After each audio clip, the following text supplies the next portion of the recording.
Good afternoon, everyone. Today we are continuing our applied mechanics lecture from where we have left last time. So the name of the topic is Principle of Transmissibility of Forces. So it states that the condition of equilibrium or of motion of a rigid body will remain unchanged if the point of application of a force acting on the rigid body is transmitted to act at any other point along its line of action.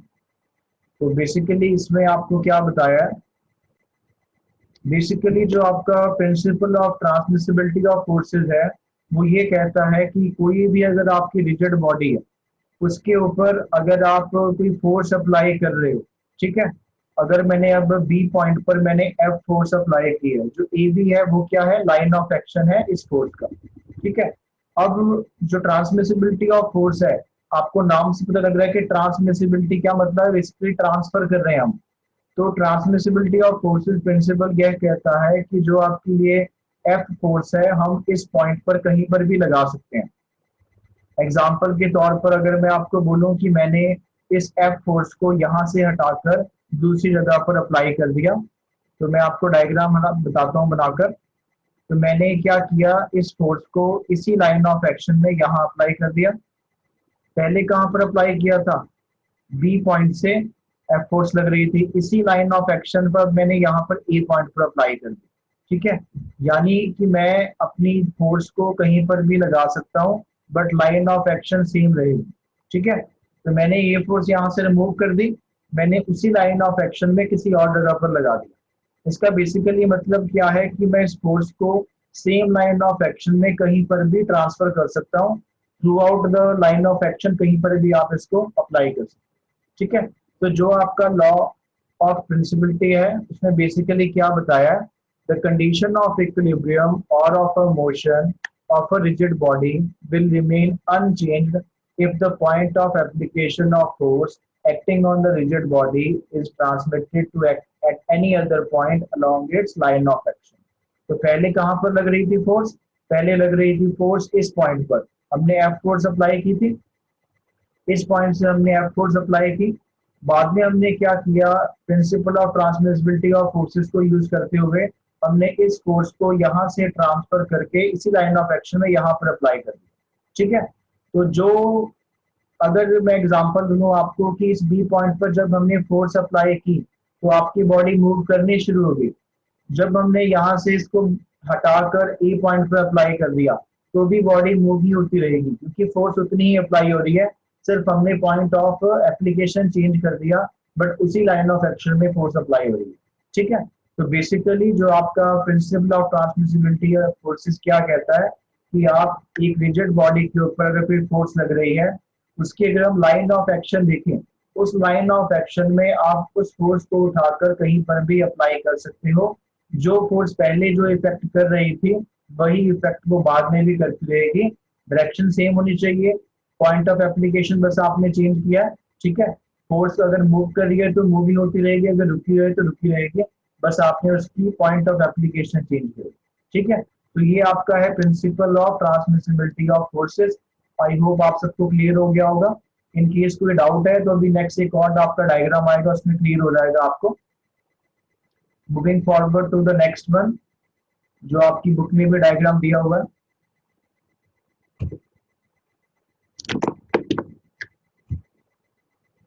तो next diagram आपको यहाँ पर visible होगा।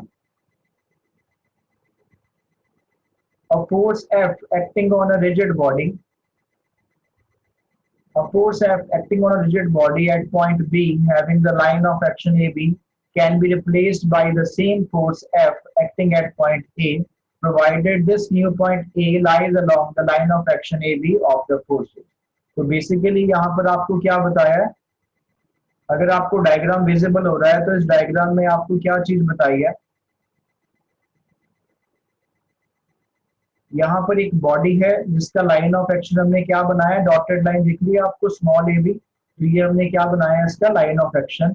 कौन सी force है, F force. तो आपको यहाँ पर लाइन ऑफ एक्शन दिख रहा है, ठीक है। और हमने दो पॉइंट लगाए हैं, capital A and capital B. पहले जो फोर्स अप्लाई हो रही थी वो बी पॉइंट पर अप्लाई हो रही थी, कैपिटल बी से हमारी ये फोर्स अप्लाई हो रही है एफ फोर्स। तो according to the law of transmissibility of forces हम इस फोर्स को इस लाइन में कहीं पर भी, इस लाइन ऑफ एक्शन में कहीं पर भी अप्लाई कर सकते हैं। तो हमने क्या किया, इस फोर्स को यहाँ से हटाकर ए पॉइंट पर लगा दिया। यहाँ पर देखो आपको दिख रहा है लाइन ऑफ एक्शन वही है, बस हमने बी पॉइंट से फोर्स को हटाकर ए पॉइंट पर लगा दिया। ठीक है, तो जो काम ये फोर्स यहाँ पर लगकर कर रही थी वही काम वो यहाँ पर करेगी, बस हमने उसका पॉइंट ऑफ एप्लीकेशन चेंज किया। In other words, the force F acting at point A can be transmitted to act at any other point B along its line of action without changing its effect on the rigid body. तो जो body है उसके ऊपर जो effect पहले था वही रहेगा, कोई प्रॉब्लम नहीं होगी, बस आपने पॉइंट ऑफ एप्लीकेशन चेंज किया। ठीक है, क्लियर है सभी को? ये कोई डाउट है यहाँ तक? तो अगर आपको law of transmissibility of forces clear है तो हम कंटिन्यू करते हैं नेक्स्ट फर्दर। यहाँ पर आपके पास स्टेटमेंट दी हुई है, तो आपके पास सेक्शन बी में आता है define law of transmissibility of forces या लॉ ऑफ सुपरपोजिशन। तो आपने ये डेफिनेशन या जो भी स्टेटमेंट है वो लिखनी है और साथ में आप डायग्राम के साथ अच्छे से समझा सकते हो। तो according to this law the state of rest और motion of the rigid body is unaltered if a force acting on the body is replaced by another force of same magnitude and direction but acting anywhere on the body along the line of action of the replaced force. तो आप उस force को replace कर किसी भी और point पर लगा सकते हो, but line of action same रहेगा, मैग्नीट्यूड और डायरेक्शन भी सेम रहेगा। अगर आप मैग्नीट्यूड यानी वैल्यू चेंज कर दोगे, फॉर एग्जांपल मैंने अभी जैसे आपको डायग्राम बताया, तो अगर मैं वहां पर बोलूं कि मेरे पास जो पहला पॉइंट था वहां पर 100 न्यूटन फोर्स लग रही थी, जब मैंने यहाँ पर फोर्स लगाई तो मैं 50 न्यूटन लगा दी। ठीक है, तो यहाँ पर अगर 50 न्यूटन फोर्स लग रही है तो उतना काम नहीं कर पाएगी। तो यहाँ पर जो आपका law of transmissibility of forces है वो यही कहता है कि मैग्नीट्यूड एंड डायरेक्शन बिल्कुल सेम होगा, आप उसी लाइन ऑफ एक्शन पर कहीं भी फोर्स अप्लाई कर सकते हैं। ठीक है, आई होप आपको सबको क्लियर हो गया होगा law of transmissibility of forces. Moving further to next one, that is law of superposition. According to this law, there will be no effect on the action of given system of forces acting on a rigid body if added or subtracted from them another system of forces which is also in equilibrium. For example, let us consider a rigid body on which a force F is applied at Q and PQ be the line of action of these forces as shown in figure 2.6. तो law of superposition में basically आपको क्या बताया है कि हमारे पास एक rigid body है, उसकी हमने लाइन ऑफ एक्शन बनाई हुई है पी क्यू, क्यू पर फोर्स अप्लाई की है हमने एफ फोर्स। ठीक है, तो लॉ ऑफ सुपरपोजिशन ये कहता है कि आप अगर इस बॉडी पर कोई भी और सिस्टम ऑफ फोर्स अप्लाई करते हो, ठीक है, सिस्टम ऑफ फोर्स का मतलब क्या है, सिस्टम तब बनता है जब दो या दो से ज्यादा फोर्स अप्लाई होती है। तो यहाँ पर आपको डायग्राम विजिबल हो रहा होगा, इस डायग्राम में हमने कितनी फोर्सेस अप्लाई की हैं, F1 एंड F2 यानी दो फोर्सेस अप्लाई की हैं, दोनों ही जो है ऑपोजिट है और दोनों ही किसके बराबर है, जो F फोर्स अप्लाई किया आपने उसके बराबर।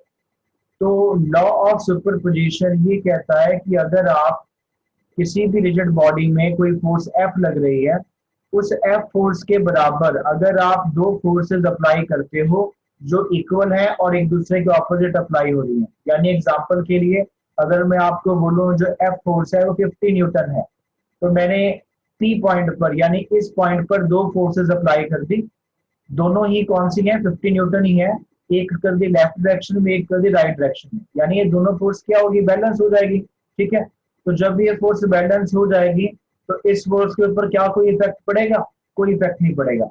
यानी अगर आपकी बॉडी में कोई फोर्स लग रही है, सपोज ये F फोर्स है, इस बॉक्स को इस राइट डायरेक्शन में मूव कर रही है, इसी सिस्टम में अगर आपने दो फोर्सेस और लगा दी जो कि इक्वल टू किसके हैं, F फोर्स के, यानी अगर F फोर्स 50 न्यूटन है तो मैंने F1 and F2 equal and opposite दोनों एक दूसरे के लगा दी और वो दोनों ही 50 न्यूटन की है। तो जब दोनों ही फोर्सेस बराबर हैं तो ये सिस्टम क्या होगा, बैलेंस्ड होगा, यानी आपकी बॉडी में जो फोर्स F इस बॉडी के ऊपर काम करेगी वही वो काम करती रहेगी, ये जो सिस्टम ऑफ फोर्स है इसका इस फोर्स के ऊपर कोई इम्पैक्ट नहीं पड़ेगा। ठीक है, तो आपको यहाँ पर यही बताया है, इफ एडेड और subtracted from them another system of forces which is also in equilibrium, यानी जो F1 F2 दो फोर्सेस हमने ऐड की या सब्ट्रैक्ट की, इस सिस्टम में ये कौन सी थी, इक्विलिब्रियम में थी। इक्विलिब्रियम का क्या मतलब होता है कि वो आपकी फोर्सेस क्या है, बैलेंस्ड है। ठीक है, तो यहां तक सबको क्लियर है। तो आगे क्या बताया है आपको, according to the law of superposition if two forces F1 and F2 equal in magnitude to the force F, यानी हमने F1 and F2 force apply करी जिसकी वैल्यू किसके बराबर है, F के। अप्लाइड एट पॉइंट P, हमने P पॉइंट पर अप्लाई कर दी। लाइन ऑफ एक्शन तो सेम है बिल्कुल। The direction of F1 and F2 being opposite to each other, देखो F1 right, F2 right direction में लग रही है, F1 लेफ्ट डायरेक्शन में लग रही है, इन दोनों के डायरेक्शन क्या है, ऑपोजिट है। Then there will be no effect on the action of force F, यानी जो फोर्स एक्शन कर रही है ये F वाली, इसके ऊपर इन दोनों फोर्सेस का F1 F2 का कोई इफेक्ट नहीं होगा, क्योंकि जो F1 F2 फोर्स है वो क्या है, इक्विलिब्रियम में।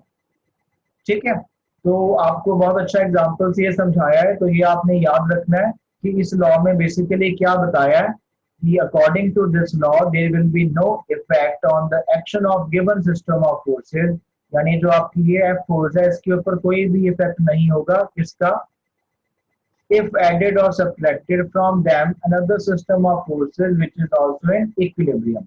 तो हमने ये फोर्सेस ऐड और सब्ट्रैक्ट की है, कौन सी, F1 एंड F2। तो इस दोनों फोर्सेस का इस सिस्टम के ऊपर कोई इफेक्ट नहीं है, क्योंकि F1 एंड F2 किसमें है, इक्विलिब्रियम में। एग्जांपल के लिए ये बॉडी आपको विजिबल है सभी को, इस बॉडी को मैंने यहाँ से फोर्स अप्लाई कर दी तो ये जाने लग जाएगी। ठीक है, अब मैं बोलूं कि जितनी फोर्स मैंने इस तरफ से अप्लाई की है उतनी ही फोर्स मैं दूसरे डायरेक्शन से भी अप्लाई कर दूं।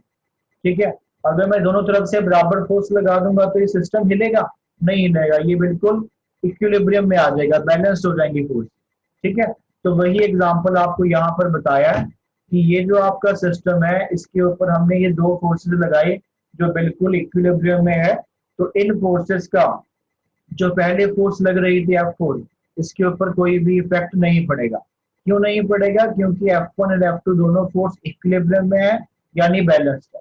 सिंपल सी बात है, अगर मैं एक तरफ से धक्का लगाऊं 50 न्यूटन की फोर्स से, दूसरी तरफ से 50 न्यूटन की फोर्स से धक्का लगाऊं, तो क्या कोई बॉडी मूव होगी, वो तो वहीं पर वहीं रहेगी, क्योंकि दोनों तरफ से बराबर फोर्स लग रही है। ठीक है, और यहाँ पर जो आपको एग्जाम्पल बताया है, यहाँ पर पहले से ही एक F फोर्स लग रही थी, तो वो F फोर्स क्या कर रही थी, इस बॉडी को मूव कर रही थी राइट डायरेक्शन में। तो यहाँ पर जो आपकी बॉडी है वो कंटिन्यू ऐसे ही मूव होती रहेगी, कोई उसके ऊपर इफेक्ट नहीं पड़ेगा। ठीक है जी, आई होप आप सबको लॉ ऑफ सुपरपोजिशन क्लियर हो चुका है। कोई डाउट है आपको तो आप पूछ सकते हो। So next topic is resultant force. If two forces acting on a rigid body and if a single force R can be found whose net effect is the same as the sum total effect of all the forces combined, then the force R is defined as the resultant and the forces are called the component of the force R।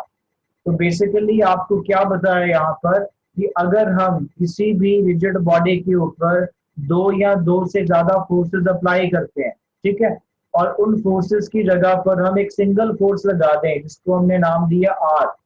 ठीक है, तो जितनी वो बाकी forces काम कर रही थी इस बॉडी के ऊपर या इफेक्ट कर रही थी, उतना ही इफेक्ट ये सिंगल फोर्स R करेगी, और इस फोर्स को क्या बोलते हैं, रिजल्टेंट। और जो बाकी फोर्सेस होंगी P1 P2 P3 या जितनी भी होंगी, या F1 F2 होगी, वो सब क्या होगी, कंपोनेंट्स होगी इस रिजल्टेंट फोर्स की। ठीक है, तो बेसिकली आपको यहाँ पर एक डायग्राम से बहुत अच्छे से समझाया है। इस डायग्राम में आपको क्या बताया है, if the effect of two forces P1 and P2 on a rigid body is same as the effect of single force R acting on the body, then the single force R is called the resultant of two forces P1 and P2, and the two forces P1 and P2 are called components of the resultant force R। तो यहाँ पर एक circular body के ऊपर O point पर यानी centre पर हमने दो फोर्स अप्लाई किया थीटा एंगल पर। कौन कौन सी फोर्स अप्लाई की है, P1 एंड P2। तो यहाँ पर आपको क्लियरली विजिबल है कि एक सर्कुलर बॉडी है जिसके सेंटर पर हमने O पॉइंट कंसीडर किया है, उसके ऊपर हमने दो फोर्स अप्लाई किया है P1 and P2 at a angle of theta. अगर मैं इन दोनों फोर्सेस को हटाकर सिर्फ एक सिंगल फोर्स अप्लाई कर दूं, ठीक है, जिसको मैंने बोल दिया कि वो अल्फा एंगल पर लगी है और फोर्स का नाम है R, तो ये सिंगल फोर्स जितना इफेक्ट इन दोनों फोर्सेस का इस बॉडी पर पड़ रहा था, उतना ये सिंगल फोर्स इस बॉडी के ऊपर इफेक्ट डालेगी, तो ये आर फोर्स कौन सी होगी, रिजल्टेंट फोर्स होगी। ठीक है जी। और जो P1 P2 है वो क्या होंगे, कंपोनेंट्स होंगे रिजल्टेंट फोर्स आर की। क्लियर है सभी को। तो जो आपकी फोर्स आपकी रिप्लेस हो रही है यहाँ पर, इस प्रोसेस को क्या कहते हैं, the process of replacing the given system of forces by a resultant is called composition of forces. यानी अगर मैं किसी सिस्टम पर दो या दो से ज्यादा फोर्स अप्लाई हो रही है, उन सभी फोर्सेस को हटाकर मैं एक single force resultant force apply कर दूं, तो मैं बेसिकली कौन सी प्रोसेस फॉलो कर रहा हूँ, कंपोजिशन ऑफ फोर्सेस। और अगर किसी बॉडी पर एक ही फोर्स लग रही है, ठीक है, और इस फोर्स के मैं चाहता हूं कि कंपोनेंट्स कौन से हैं वो पता करना चाहता हूं, तो उस प्रोसेस को क्या बोलते हैं, रेजोल्यूशन ऑफ फोर्सेस। ठीक है। डेफिनेशन क्या है, the process of splitting a single force into two और more component forces is called resolution of forces.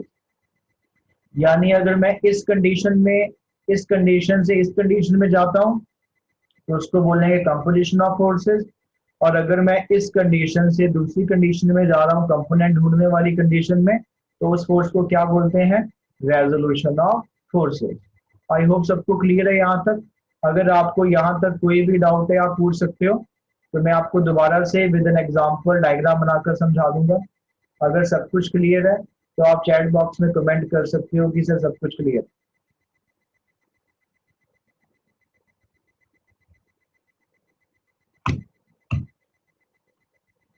तो composition and resolution of forces हमने डिस्कस कर लिया। तो बेसिकली पहले हम फॉलो करेंगे कंपोजिशन ऑफ फोर्सेस को। तो जो कंपोजिशन होती है वो बेसिकली दो लॉ से हम करते हैं। सबसे पहला है आपका पैरेललोग्राम लॉ ऑफ फोर्सेस और सेकंड है triangle law of forces. So in next class we will discuss about parallelogram law of forces. We will study about the definition of parallelogram law of forces. Then we will do a derivation regarding the same. And after completion of derivation of parallelogram law of forces, we will do some numericals related to parallelogram law of forces, so you can understand it in a better way.